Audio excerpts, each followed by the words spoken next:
Ladies and gentlemen, welcome back to the Ironworker Gaming Channel. I am Ironworker814, and thank you for joining me for another Destiny 2 PvP viewer-requested weapon review. The weapon we're going to be taking a look at today is Bad Juju, and this was asked for by Jacob Weaver. If you're new to the channel and want to get in on some of this action, hit the like button, make sure you're subscribed to the channel, and drop your weapon in the comments below. I will be sure to add it to the list. Now this is a returning Destiny 1 weapon, and back in Destiny 1, Bad Juju was a favorite weapon of many Guardians. But in Destiny 2 here, it's underutilized, to say the least. Shortly after its reinstatement in Season of Opulence, a lot of people hung this weapon up just a few days after obtaining it. Now while this gun is pretty well suited for PvE activities, I rarely see anyone using it. And in the Crucible, this gun is all but non-existent. But we're here to take a look at Bad Juju inside the Crucible, and see if this weapon should be getting a little bit more love. And we're going to get right into that, but first we're going to take a brief look as to how to obtain this weapon for those who have not done so already.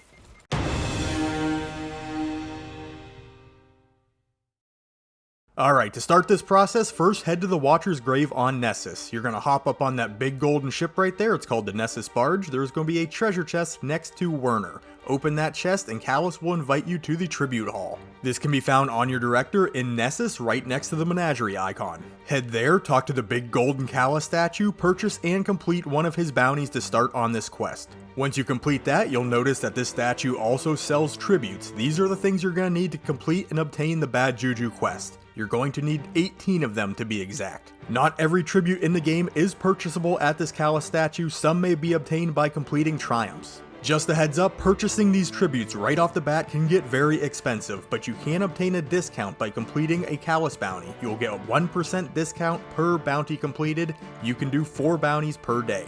So basically purchase or complete a triumph, place it in the tribute hall, and once 18 of them are placed, you will be able to interact with the chest in the middle of the room. Doing this will start the other side mission. This is basically a take-and-filled mini dungeon in the Ascendant realm. Soloing this mission is definitely possible, but it's going to be challenging. If you want to make quick work of it, grab a buddy, take him in, you'll have your Bad Juju on completion in no time. If you want the catalyst for the Bad Juju, just go ahead and complete 27 more triumphs. It's gonna get expensive, it's gonna take a lot of work, but at least it's a surefire way to get it. But with all that out of the way, let's get into the stats and damage numbers.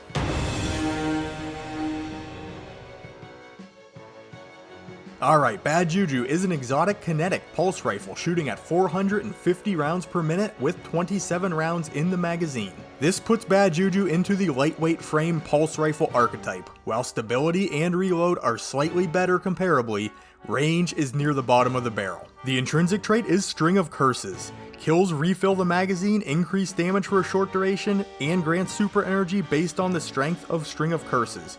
And it can fire in full auto. You can gain up to 5 stacks of String of Curses. Bad Juju does come with hipfire grip and also the aforementioned exotic catalyst, which extends the duration of String of Curses. Basically, look at this as kind of like a rampage spec. To unlock this catalyst, once you have obtained it, you will need to kill 500 enemies with Bad Juju.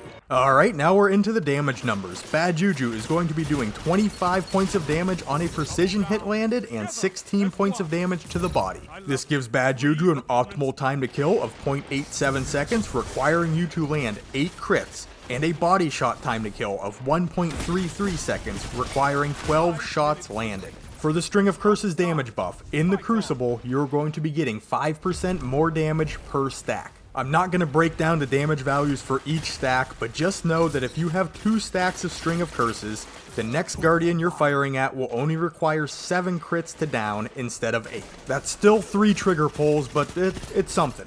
Anyway, on to the pros.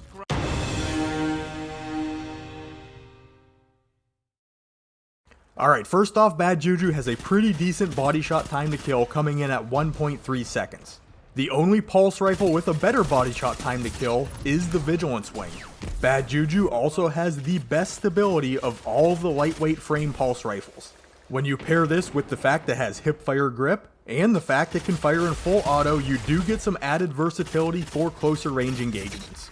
With the String of Curses intrinsic trait, your weapon reloading itself after a kill is always greatly appreciated. This makes that fairly limited magazine size of 27 not really a major pain point. And if you're able to rattle off a few consecutive kills and build up those stacks of String of Curses, that little extra damage always helps. And lastly, since Bad Juju is a lightweight frame archetype pulse rifle, you do get the added movement speed from it. So, all around, things don't sound too bad for Bad Juju. But there are a handful of problems plaguing Bad Juju in the Crucible, and we're going to get into those now.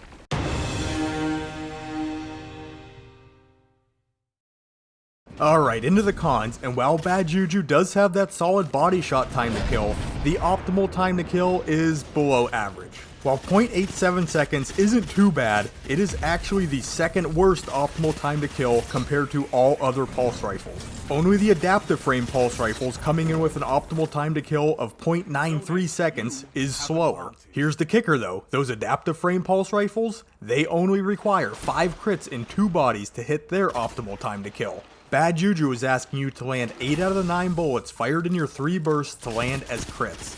This is totally doable, but it's a little bit inconvenient. I mean, that is a very small margin of error, and this can be a major headache for lower skill players. And just looking at the lightweight frame pulse rifles in general, these could very easily be considered the weakest pulse rifles in the game right now.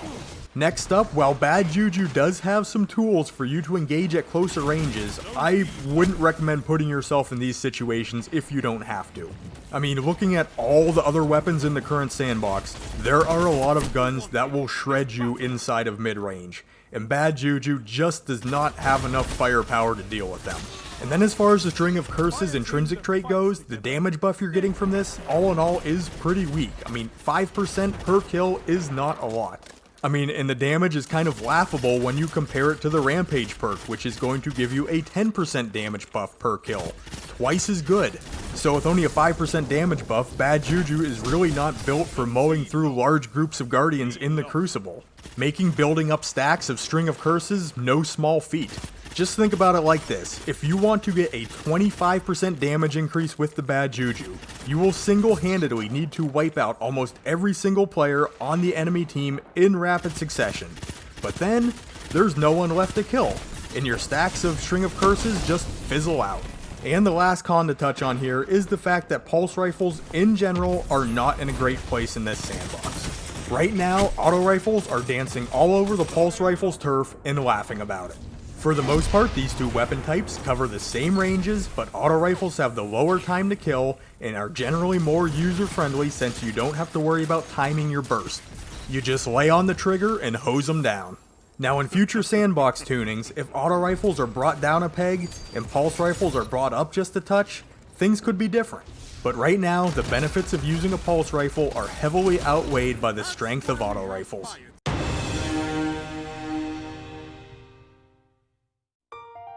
So would I say Bad Juju is worth your time to use in the Crucible? Right now, I would say probably not, which is a shame because I really wanted this weapon to be good. I think it's such a cool and unique weapon, it's just underperforming right now. I mean, it does shoot bullets, and it can kill the bad guys, but there's just so many other weapons out there that can do what Bad Juju does better. If this is your baby and you're gonna stand by this gun through thick and thin, I mean, keep at it, do your thing, man. And for general PvE activities, this gun has some serious potential upsides, but for the Crucible, it's just not your best bet. So if you've made it to this point in the video and you did enjoy it, please remember to give it a like and consider subscribing to the Ironworker Gaming channel to see more Destiny 2 reviews, guides, and discussions all made by yours truly. If you'd like to catch me live, you can head over to Twitch and look for Ironworker814. I'm making a serious conscious effort to at least get one stream in a week. These will generally be weekend evenings starting at around 9:30. If you'd like to contact me, the absolute best way to do so is by commenting down below. I read and respond to all my comments because I respect your time and I truly enjoy interacting with you guys. And with all that being said, I would like to thank you for spending a piece of your day checking out my video. You guys are awesome, and I will catch you on the next one.